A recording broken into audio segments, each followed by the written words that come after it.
नमस्कार दोस्तों, आपने महाभारत के कई श्राप और वरदान के बारे में सुना होगा या पढ़ा होगा। महाभारत के कई श्राप लोगों के बीच बहुत प्रसिद्ध है, जिसमें से एक श्राप था द्रौपदी का, जो कि उन्होंने घटोत्कच को दिया था।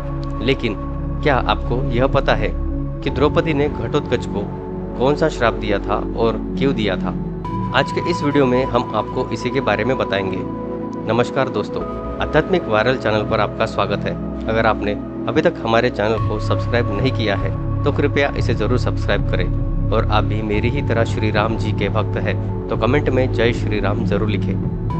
दोस्तों, भीम और हिडिंबा के पुत्र का नाम घटोत्कच था। घटोत्कच ने कौरव सेना के कई लोगों का वध किया था। यही नहीं, उन्होंने दुर्योधन तथा दुशासन को भी बुरी तरह से घायल कर दिया था। घटोत्कच का विशालकाय शरीर था और वह बलशाली भी था। आपको बता दें कि घटोत्कच की वजह से महाभारत के युद्ध में कोहराम मच गया था। घटोत्कच ने दुर्योधन के पुत्र लक्ष्मण कुमार का भी वध किया था। दोस्तों, घटोत्कच का विवाह दैत्यराज मोरा की बेटी अहिलावती के साथ हुआ था, जिन्हें मौरवी और कामकांतिका के नाम से भी जाना जाता है। घटोत्कच और अहिलावती के दो पुत्र थे। घटोत्कच के एक पुत्र का नाम बर्बरिक था और दूसरे का नाम अंजन पर्वा था। घटोत्कच जब पहली बार अपने पिता भीम के राज्य में आए थे तो घटोत्कच अपनी माँ यानी हिडिंबा के आदेश का पालन करते थे। फिर अपनी माँ के आज्ञा के अनुसार घटोत्कच ने द्रौपदी को आदर सम्मान नहीं दिया था।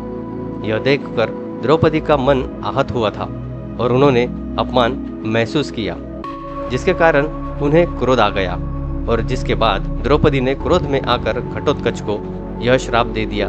उन्होंने घटोत्कच को कहा कि वह एक विशिष्ट स्त्री है और पांडवों की पत्नी भी है। वह पांचाल देश के राजा द्रुपद की पुत्री है। उन्होंने यह भी कहा कि उनकी प्रतिष्ठा पांडवों से कहीं अधिक है। द्रौपदी ने गुस्से में यह भी कहा कि घटोत्कच ने अपनी माँ राक्षसी हिडिंबा के आदेश पर महाराजाओं और ऋषियों से भरी सभा में उनका अपमान किया है। द्रौपदी ने श्राप देते हुए कहा कि घटोत्कच की आयु सीमा बहुत कम होगी और वह बिना किसी युद्ध को जीते हुए ही मर जाएगा।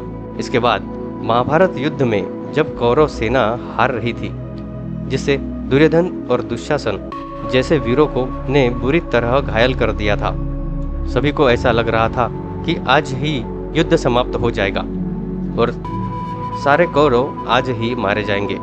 तब दुर्योधन ने कर्ण से कहा था कि जिंदा ही नहीं रहेंगे तो इस दिव्य अस्त्रों का करेंगे क्या?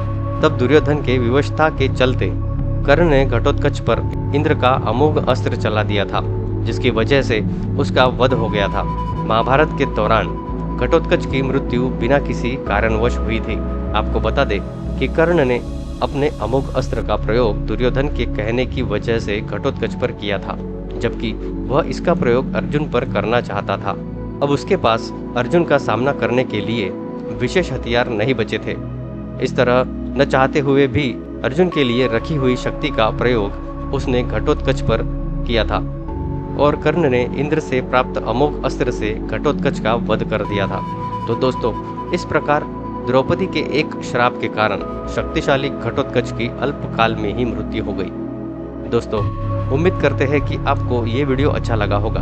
अगर आपको ये जानकारी अच्छी लगी हो तो कमेंट करके ज़रूर बताना। इस वीडियो को लाइक करना मत भूलना और ऐसी ही नई जानकारी के लिए हमारे चैनल को सब्सक्राइब ज़रूर करना। धन्यवाद।